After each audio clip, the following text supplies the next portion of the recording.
Hello guys, कैसे हैं आप सभी। आप सभी के लिए एक नया वीडियो लेकर के आए हुए हैं। हम इस समय अनस्टॉपेबल एकेडमिक क्लासेस में एज अ मोटिवेशन स्पीकर आए हुए हैं। मार्क्स हिंदी में पाए थे और 96 मार्क्स जो है हमने हिस्ट्री में पाए थे। ठीक है, आपकी साइंस सब्जेक्ट में 97 मार्क्स मिले थे और मुझे लगता था कि 99 पहुंच जाएगा, लेकिन नहीं हो पाया। और क्लास 12th में केमिस्ट्री में 93 मार्क्स थे मेरे। ठीक है, तो मैं बेसिकली साइंस का टीचर हूँ। ठीक है, साइंस पढ़ाता हूँ और सर जो है, अभी सर को मैं इंट्रो कराऊंगा। सर जो है वो कंप्यूटर साइंस और हिस्ट्री के हैं टीचर। ठीक है, तो अभी जो है सर पहले स्टार्ट करते हैं, उसके बाद फिर मैं अपना चीज बताना शुरू करूंगा। Sir start. हेलो बच्चों, हेलो गाइस बोलते हैं हम लोग, बच्चों वाले नहीं। अभी आप सभी का बहुत सारा स्वागत है हमारे इस बैच में, जिसमें हम आपको बताएंगे last minute tips and tricks, जो कि हम जिस चीज से गुजरे हैं हम शायद जानते ही चाहते हैं कि आप लोग उस चीज को देखें समझें, और अभी आप लोग भी अगले साल शायद यहाँ बताने के लिए आएंगे। तो शुरू करते हैं आज की जो लास्ट मिनट टिप्स है और ट्रिक्स है। शुरू करते हैं, सर बताइए। तो सबसे पहले टिप नंबर फर्स्ट देखिए। हम पहले तो बात करते हैं आपके टिप्स की। ठीक है, देखो फर्स्ट टिप देखो। पहले देखो अवॉइड मल्टीपल रिसोर्सेज। देखो, आप आज आपकी तारीख कितनी है? आज है आपकी 8 तारीख। ठीक है, पेपर आपका 16 से स्टार्ट हो जाएगा। ठीक है, अच्छा अब इस समय बहुत बच्चे क्या करते हैं, जिन्होंने एसचार पढ़ी है वो एनसीईआरटी पढ़ना शुरू कर देते हैं। जिन्होंने एनसीईआरटी पढ़ी है वो कोई और उठा लेते हैं एग्जाम। ये बहुत बड़ी गड़बड़ी करते हो आप लोग। आप जो ट्रस्ट बना चल रहे हो एक चीज को, ठीक है, जैसे मान लो आपने अपनी कोचिंग की नोट्स बनाई है, प्रॉपर बनाई है, या खुद की नोट्स बनाई है, आपने कहीं से पढ़ा है।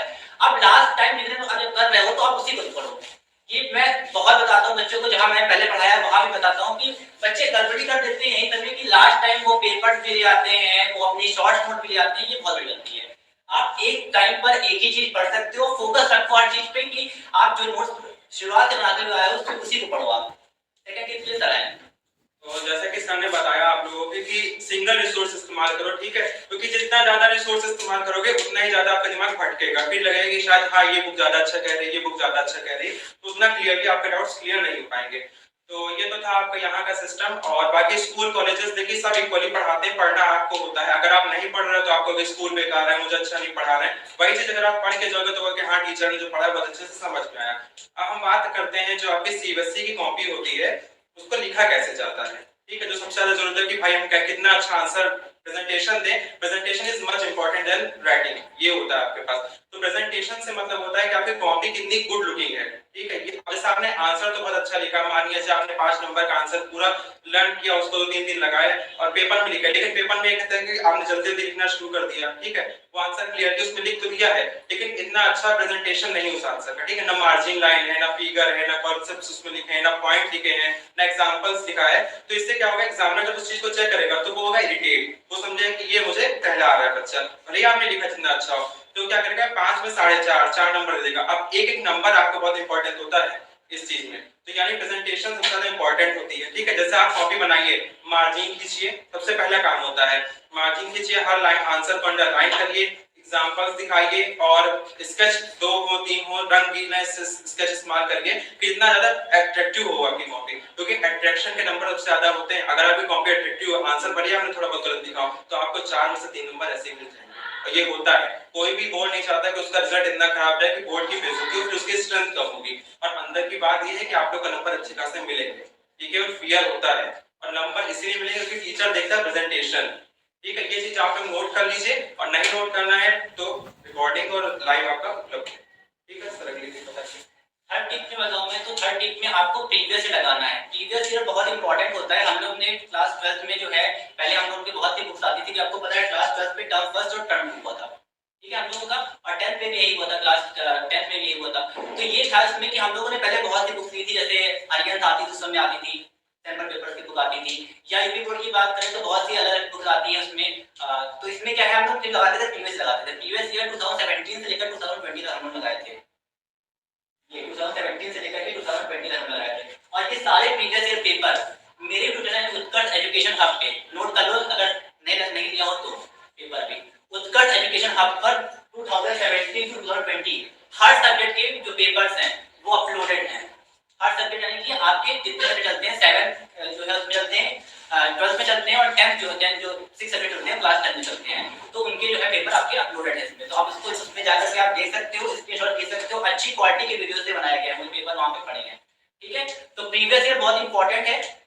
और इसके बाद बता दूं आपको कि अगर आप न्यूमेरिकल से डरते हैं, न्यूमेरिकल सब्जेक्ट जैसे कि मैं बात करूं मैथ्स से, क्योंकि बहुत क्लियर होता था बच्चों को इसमें, क्लास 10 और क्लास 12 दोनों में बात कर रहा हूं। और इसके बाद बात करें फिजिक्स और आपकी केमिस्ट्री से, ठीक है, जो भी डरते हैं फिजिक्स और केमिस्ट्री से या मैथ्स से, देखो न्यूमेरिकल में तुम लोग बहुत बड़ी गलती क्या करते हो, तुम लोग कॉन्सेप्ट भी नहीं देखते हो कि तुमको बहुत सी तुमको आती होती है, जैसे तुमसे फार्मूला कोई पूछ गया कि लेंस मिरर फार्मूला क्या है, अब तुमने पढ़ा है चीज को, या तुमसे पूछे कि लेंस बताओ, लेंस क्या होता है या मिरर क्या होता है, उसका फार्मूला बताओ, फार्मूला तुमको पता होता है, लेकिन तुम क्वेश्चन को पढ़ते नहीं हो, उसमें तुमको लगता है घबराहट हो जाती है कि ये क्या दे दिया है क्या है, तो तुम लोग कम से कम वो भी देखते हो, इसका तुम्हारा मतलब कि जो मैटर होता है वो तुम भूल जाते हो कि क्या आपको लिखना है वहां पे।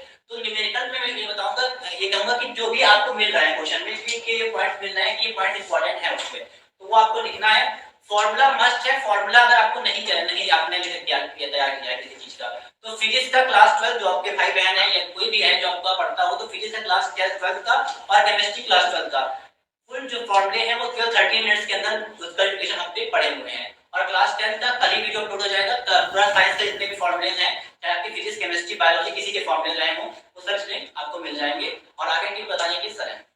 तो ये सामने बताया हम लोग फॉर्मूलाज के बारे में। अब आते हैं हम लोग जैसे कुछ सब्जेक्ट्स होते हैं जो कि फिगर रिलेटेड सब्जेक्ट होते हैं, जैसे हमारा बायोलॉजी हो गया 10th में, ठीक है, 12th में चले जाओ तो केमिस्ट्री है, इस हर चीज में फिगर तो मस्ट इंपॉर्टेंट होता है। तो आप लोग ये ध्यान रखिए कि जैसे आप लोग किसी क्वेश्चन की थ्योरी नहीं रट पा रहे हो, ठीक है, क्योंकि थ्योरी कभी कभी होता है कि माइंड से स्लिप हो रही, तो आप उसका फिगर बहुत अच्छे से रट लो, क्योंकि फिगर जो होता है ना, फिगर एक्सप्रेस कर सकता है ज्यादा आपकी थ्योरी के उस पे। आपने आंसर ऊपर जैसे थोड़ी कहानी लिख दी, नहीं समझ में आया, थोड़ा कहानी लिख दिया, नीचे फिगर आप एकदम करेक्ट बनाए, तो एग्जामिनर ऊपर की थ्योरी देखेगा, फिगर देखेगा, हाँ इसको फिगर आता है, मतलब कॉन्सेप्ट्स क्लियर है आपके, यानी आपको उस बेसिस पे नंबर वो दे देगा। एक तो ये होता है फिगर, और जैसे फिगर के नंबर सबसे ज्यादा होते हैं, क्योंकि हमें याद है हमने एसएसटी में क्लास 10 में बनाए थे बहुत सारे फिगर, तो हमको उसका बेनिफिट मिला था, तभी 96 मार्क्स आए थे। पहले तो लग रहा था कि शायद 80 पे लटक जाएंगे, लेकिन जब रिजल्ट देखा तो 96 मार्क्स देख के बहुत खुश हुए थे। तो फिगर था, हमारे आरके सर ने हम लोग को ये टिप दी थी कि फिगर बनाया करो, फिगर जितना बनाओगे उतना अच्छा रहेगा। बायोलॉजी में तो फिगर ही फिगर है, उसके अलावा एसएसटी में भी है, ठीक है, फिजिक्स में, हर चीज में फिगर है, फिगर बनाओ। आखिर चीज मैं बताना चाहता हूँ, उसके बाद सर अपना बताइए कंप्यूटर साइंस का। देखो अब मैं बात करता हूँ आपके सब्जेक्ट की लेकर, सब्जेक्ट में जो मेरा सब्जेक्ट रहा है मतलब साइंस, ठीक है, साइंस में भी केमिस्ट्री रहा है, ठीक है, लेकिन आप क्लास 10 में जो है वो आपका जो है साइंस पढ़ाता हूँ मैं, और साइंस के वीडियोस भी अपलोडेड है मेरे चैनल पर। देखो साइंस की मेन चीज देखो क्या है, पेपर आपका कैसे कब पढ़ रहा है, 10 वाला कोई बच्चा बताओ, आप 4 मार्च पढ़ रहा है, आपको पढ़ रहा है भी बोल दे रहे हैं, हां 21 मार्च, ठीक है। देखो पेपर जो आपका पढ़ रहा है उसके पहले अगर मेरे पेपर नहीं पढ़ते हैं तो हम एक दिन पहले आएंगे, आपको उसके भी टिप्स देने के लिए यहाँ पे रहेंगे, ठीक है। अगर आप लोग आओगे तो यहाँ पे जो है सर रहेंगे, लेवल सर यहाँ पे बताएंगे जी, ठीक है। अगर साइंस की मैं और टिप दे देता हूँ तुमको, साइंस की टिप्स क्या है। पहली चीज आपको न्यूमेरिकल जो भी कॉन्सेप्ट रहते हैं, जो भी आपके न्यूमेरिकल्स आते हैं, उसमें आपको फॉर्मूला आना चाहिए हर चीज के, ठीक है। प्रीवियस ईयर पेपर आप देखोगे उसमें तो आपके क्लास 10th की जो है वो साइंस है, उसमें आपका फिजिक्स जो था 26 मार्क्स का आया था, ठीक है। केमिस्ट्री आपका 25 मार्क्स का आया था, और सबसे ज्यादा पोर्शन जो था तुम्हारा उसका था बायोलॉजी का था, 2020 की बात कर रहा हूं जब मैंने अपना पेपर दिया था तब का। अब देखो इसमें क्या रहता है, तुम्हारा जो गड़बड़ाएगा तुम्हारा केमिस्ट्री गड़बड़ाने का चांसेस ज्यादा रहता है, क्योंकि अब केमिस्ट्री का पेपर थोड़ा सा हार्ड आता है उसमें, ठीक है, क्योंकि इसमें रिएक्शंस भी थोड़ी दे दी जाती हैं कि जज करते हैं, एक्सचांस की बुक से काफी कुछ क्वेश्चन रहते हैं, इसीलिए मैं कह रहा हूं 99 मार्क्स आए, 99 रैंक बहुत ज्यादा मेरा मार्क्स से, क्योंकि मुझे इतना अच्छा तैयार हो गया था, एनसीईआरटी पूरी आ गई थी हमको आ गई थी। तो अब मैं बता देता हूं कि तुम्हें मार्क्स गेन कहां करते हैं। सबसे ज्यादा तुमको मार्क्स मिलेगा बायोलॉजी से, ठीक है। बायोलॉजी से तुमको मार्क्स कैसे मिलेगा, तुम्हारे पास बहुत से ऐसे चैप्टर्स हैं जो कि तुम्हारे जो है 5 मार्क्स रिलेटेड आते हैं। तो तुमको बता दें कि 10 नंबर तक तुम्हारे जैसे बायोलॉजी से क्वेश्चन पूछा जाता है 5 नंबर वाले, ठीक है। इसमें तुम्हारे जैसे चैप्टर जो तुम्हारा है चैप्टर नंबर 9 जो आपका है रिप्रोडक्शन वाला चैप्टर, उससे बहुत इंपॉर्टेंट चैप्टर मतलब क्वेश्चन आते हैं उससे रिलेटेड। इसके बाद फिजिक्स की अगर बात करें, फिजिक्स में जो आपके लेंस के फार्मूले, जो लेंस का फार्मूला भी है, लेंस रिलेशन जो है वो भी आ सकता है आपको, और मिरर का एक क्वेश्चन पूछा जाता है आपसे इससे रिलेटेड आता है, और एक जो आपका रेजिस्टेंस वाला है इसमें सीरीज और पैरेलल रेजिस्टेंस चलता है, वो वाला आपका फार्मूला जरूर आ सकता है, ठीक है। तो आप साइंस में अगर आपको नंबर लाने हैं तो साइंस में न्यूमेरिकल कॉन्सेप्ट पे अपना वर्क कीजिए आपको यहाँ पे, ठीक है। इसके बाद जो है आपका बायोलॉजी में पोर्शन पे ज्यादा ध्यान देना चाहिए थोड़ा सा, केमिस्ट्री में थोड़ा सा जो है चांसेस होते हैं कि जो पढ़ा होगा स्टान थोड़ा बहुत ज़्यादा ला सकता है, बाकी एनसीईआरटी पढ़े होगे तो 90 प्लस हमेशा जाता है, ये तो 100% है। ठीक है, मेरे 3 टेस्ट गलत हो गई थी बस, और उसके अलावा पूरे जो था मेरा पूरा पेपर हमको आता था, क्या कहते हैं केमिस्ट्री का जो था और भी चीज़ें जो चलती थी तो पूरा आता था। तो इसीलिए मैं कह रहा हूँ कि आप लोग इन चीज़ों पे फोकस कीजिएगा, ताकि आगे टिप्स सब बताएंगे। तो ये बताओ भाई, यहाँ पे किसकी मैथ्स और फिजिक्स कमजोर है? किसको डर लगता है मैथ और फिजिक्स से? तो देखो तुम लोग के लिए एक टिप है, सबसे इंपॉर्टेंट टिप, जिसकी मैथ और फिजिक्स कमजोर है, इसको ना समझ में आता है, जैसे कभी कभी न्यूमेरिकल आया था आते हुए फॉर्मूला से भी भूल जाते हैं, तो वो बायो पे फोकस करना, क्योंकि बायो जो होता है थ्योरेटिकल सब्जेक्ट है, फिगरेटिकल सब्जेक्ट है, समझे?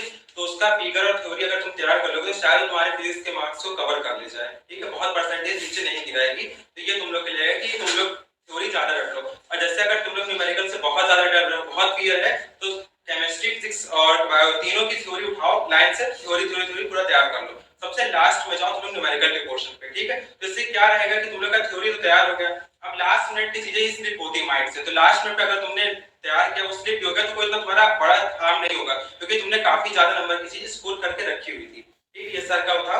और अब मेरी देखो टिप्स ये है कि जैसे तुम लोग कॉपी लिखना शुरू करते हो, ठीक है, पेपर आया, मान लो सपोज दैट तुम्हारे 27 क्वेश्चन है पेपर में, 27 तुमने पढ़ा तो तुमको 5 नंबर वाले जो क्वेश्चन है तो सबसे ज्यादा अच्छे तरीके से आ रहे हैं, ठीक है, फिर तुम्हारे 3 नंबर वाले क्वेश्चन तुमको बिल्कुल नहीं आ रहे हैं, फिर 1 नंबर वाले तुमको आ रहे हैं, तो उसमें कंफ्यूजन हो कि यार लिखे कैसे कॉपी, ठीक है? तो उसका सबसे आसान तरीका जो आपको बताने जा रहे हैं कि जो क्वेश्चन सबसे ज्यादा अच्छे तरीके से आ रहा हो उसको फर्स्टली अटेम्प्ट करो। इसका रीजन ये होता है कि एग्जामिनर टॉपिक खोला, ठीक है, उसमें सबसे पहले आपने सबसे अच्छा तरीके से आंसर को प्रेजेंटेशन दिया, आपको अच्छा आता तो जाहिर सी बात है प्रेजेंटेशन अच्छी होगी, तो एग्जामिनर उसको पढ़ेगा, उसका दिल खुश होगा, इरिटेट नहीं होगा, फिर उससे जो लेस मतलब उससे जो अच्छा आता है उसको लिखो, इस तरह से करते करते उसको डिक्रीजिंग ऑर्डर में लिखो, ठीक है, जो सबसे अच्छा उसको सबसे ऊपर, उससे खराब उससे नीचे, और जो सबसे खराब पोर्शन हो section A, section B, section C, section D जो भी हो उसको सबसे लास्ट में लिखो। इससे ये होगा कि एग्जामिनर शुरुआत से इरिटेट नहीं होगा, तो लास्ट में जाते जाते वो इतना मूड बना लेता है कि इस लड़के को अच्छे से अच्छे नंबर देगी तो किसी तरह से, ठीक है? तो ये एक टिप होती है कि कॉपी कैसे लिखी जाए, और मार्जिन लाइन और ये सब वगैरह वगैरह स्केच का इस्तेमाल करना शुरू करो,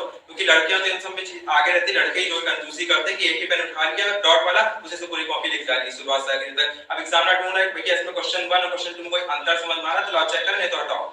इसलिए लड़कों के लिए खास कर ये होती है क्योंकि लड़कों के मार्क्स ऐसे ही ज्यादा डिक्रीज होते हैं। हम लोगों ने पूरा पाउच बनाए हुए थे, उसमें स्केच कलर रखते थे और कुछ पेंसिल कलर और साथ में ये सब रखते थे, सब हंसी उड़ाते, देखो भैया पूरा बैग ही उठा के लेके चले आए, लेकिन उसका बाद में बेनिफिट पता चला, वही लोग क्या कितना फिगर बना लिया, तुमने कहा वो स्केच था, हम लोगों ने उसको इतना लेबल कर दिया था हर पार्ट को कि एग्जामिनर जैसे ही देखे उसको समझ में आया कि हाँ भैया सब फिगर बहुत अच्छा है। यही टिप होती है, क्योंकि लड़कियां बहुत अच्छे से अपना लेती है, क्योंकि लड़कियों की आर्ट बहुत अच्छी होती है, तो लड़के भी अपनाएं, और बाकी आपका ये पैराग्राफ वाला जो हमने बताया कैसे लिखा जाता है ये करिए। जो भी आपने टिप्स दिए हैं हमारे जो बोर्ड्स 10th का बोर्ड आ रहा है उसके लिए बहुत इंपॉर्टेंट है। ऐसे हमें टिप्स अगर अगर मिलते रहे तो हम लोग बहुत अच्छा अपने बोर्ड्स में कर सकते हैं। नेक्स्ट आप कुछ बताइए, अ, जैसे कि आपने फिगर वगैरह बताया, कैसा लगा आपको?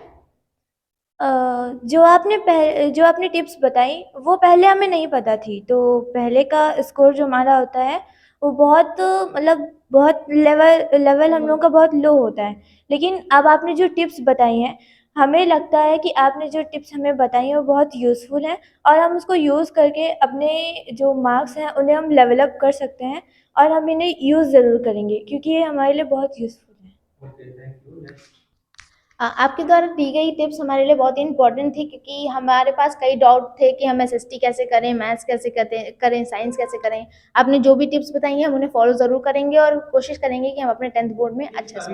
ये टिप्स बहुत अच्छी लगी है और ये मैंने पहली बार सुनी थी।